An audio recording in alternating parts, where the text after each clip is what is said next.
Hi guys, it's Ray here from Man City Fan TV. Just want to start this video off by saying a big thank you to all of you guys out there. You've been brilliant. Yesterday we managed to hit our target of 2,000 subscribers on YouTube. Absolutely fantastic, and we never would have got here without you guys, without your support, without your comments, without your contributions, and it's been absolutely fantastic so far, and we're really looking forward to the start of the season and to bring you more quality content about Manchester City. Today is transfer deadline day. Transfer window closes at 5 PM today, and I personally don't think there's going to be any business done by City apart from outgoings, kids going out on loan, maybe a few sales like Andy mentioned yesterday about Zinchenko. I really can't see us bringing in a first team player, a big name player, or even a first team squad player, to be quite honest, today. There's not enough time to really push through a complicated deal. And it's been very quiet on the City front, really. There's no strong rumours out there right at the death. So I can see, as I said, being a quiet day for us. But if anything happens during the day, be sure that Andy or I will put out a video this evening, early evening, and to give you an update of whatever happens on transfer deadline day. A couple of nights ago, there was the Premier League launch show on Sky. Now, I was over in Paris quite busy, so I was unable to watch it at the time.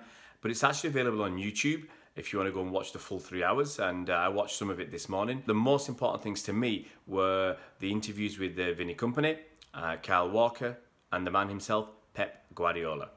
It was very interesting to listen to our leader and our captain, Vincent Kompany. And early on in the interview, he was asked about coming back to training so early. And he said that the Belgian and England players had talked about it at the World Cup.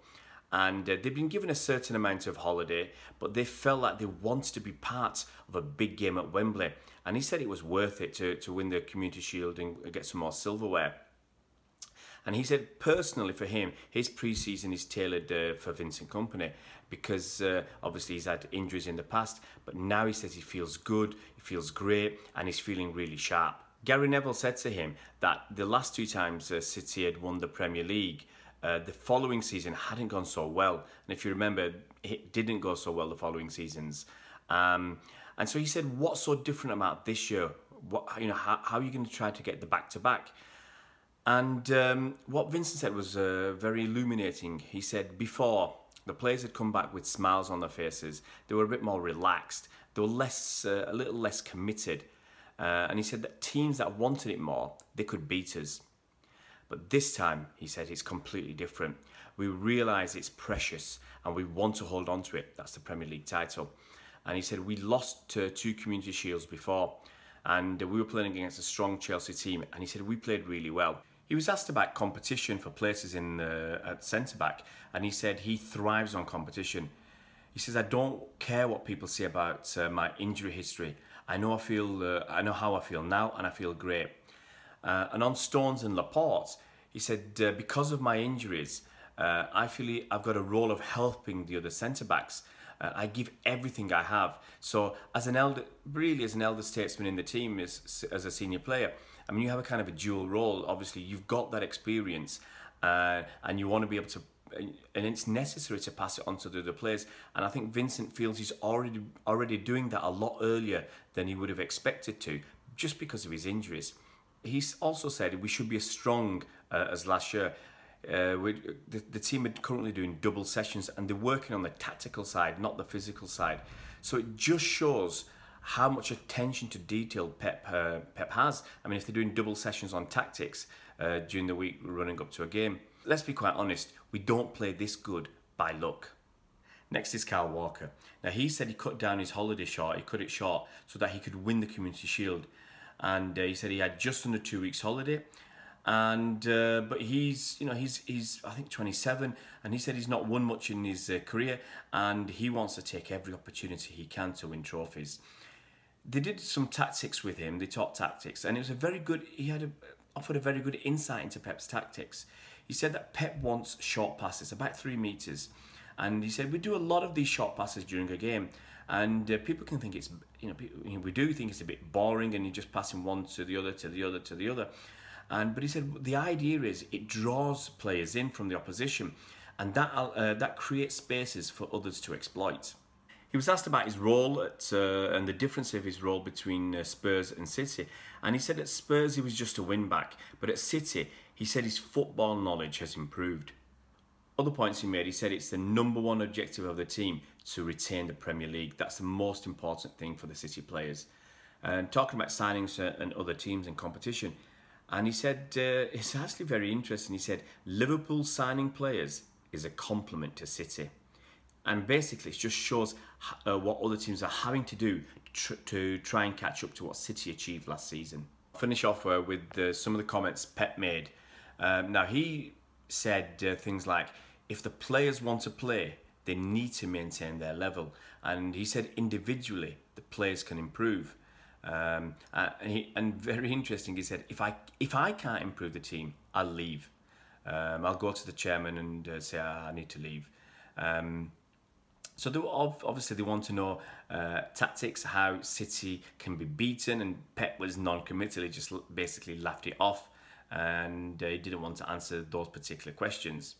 But he did say that we'd be looking to employ some new tactics to beat really defensive teams that are playing 4-5-1, and maybe with with the striker dropping back into midfield as well. So you're getting 10 players behind the ball. Then talking about Riyad Mahrez, he said, talking about his experience, he said he's already played obviously in the Premier League.